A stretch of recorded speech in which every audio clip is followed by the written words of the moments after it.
Welcome to Data Science 1, Probability, Inverse CDF. Things you're going to need to remember in order to be able to function with this video is what a cumulative distribution function is, or a CDF. We're going to be looking at the inverse of it. So if you don't know what this idea is, you need to go back and review it. You should know what a probability density function is. We're going to look at the gamma distribution and the normal distribution. So go back and look at those if you're not familiar with them. Okay, so when we're finding probability, we use especially in the what we would call lower tail, probability to the left. We have this area over here. We're trying to find the probability of that.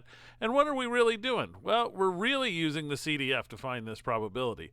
The CDF is the integral of the density function. It's the cumulative integral. And what we would do is we'd find the value, we'd go up on the CDF, and we'd come over to the y-axis here, this f of x, and that's our probability. We don't think we're doing that, but that's exactly what we're doing. Okay, now here's the inverse problem. What if I know the probability that I want, but I don't know the value of x that corresponds to it?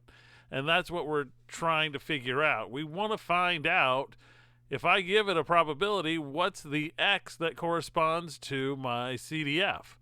Okay, so this is something we use all the time, but right now we're just going to start looking at it. So this is our problem. Well, I can still use a CDF. This time I'll give it the probability. I'll come this direction from the y-axis and then trace it back to the x-axis and find, for the problem that I had above, that my x star value is 5.532. Okay, I wanted it to be 0.9, the probability to be 0.9, and I find out from 5.532 and lower, the probability is going to be 0.9. Okay, so recall the CDF is f of x is the probability that x is less than the little x given, and we're going to get a probability. That's why I wrote this p here.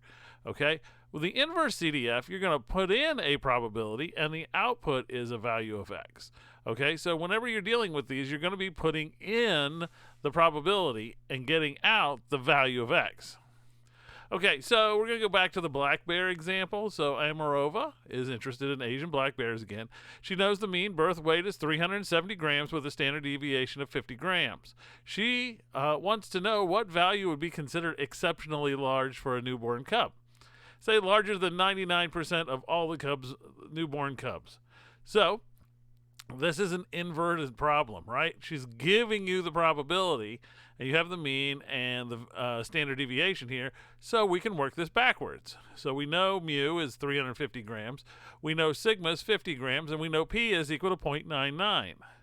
So, and from before, we know it's likely normally distributed. We want to know f inverse, the inverse CDF of 0.99. So this is what we have. We can use a computer.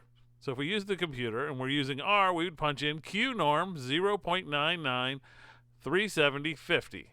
Super easy. Okay? And in Excel, you would use equal sign norm.inv 0.99 360 50. Both of which give you the exact same answer, which is 486.3 grams. So any newborn cub larger than 386.3 grams would be considered exceptionally large, 1 in 100 or better. Okay, so let's go back to our waiting times. So Sajid is waiting for the bus again, and he knows that his waiting time on average is about 5 minutes. He wants to know how long 80% of the waiting times will be less than. So what's sort of 80% of the time I'm going to wait less than how much? So we know waiting times are exponential. We were given 5 as our mean, and we know that the probability that we're interested in is 0.8, 80%. So here beta is equal to 1 over 5 from before. Now when you deal with Excel, it's 5 because they're different formulations of the same distribution, and I'm trying not to get into that too much. But there's a slight difference there. So we want f inverse of 0.8. So if you're going to use a computer for this, there's no way we want to do this by hand. Actually, the exponential is not too hard, but we don't want to do it by hand anyway. So we'd use Q, exp, 0.8, 1 over 5, and that will spit out our answer. Or if we're in Excel, we'd use equal sign gamma.inv, 0.8, 1, and 5. Now, wait a minute. is gamma, I thought we were looking at an exponential. Well, it turns out that I mentioned this before, that if alpha is equal to 1, the gamma distribution becomes the exponential distribution. And this is something you have to know in order to work with Excel, because Excel does not have an exponential inverse. So you're going to have to use the gamma and know that a gamma with alpha equals 1 is equal to a exponential distribution. All right, so when we get the output of this, we'll get 8.047 minutes. So 80% of the waiting times that he's standing out there should be less than 8.05 minutes. All right, so the inverse CDF is very useful for finding values of the random variable that are associated with a specified probability.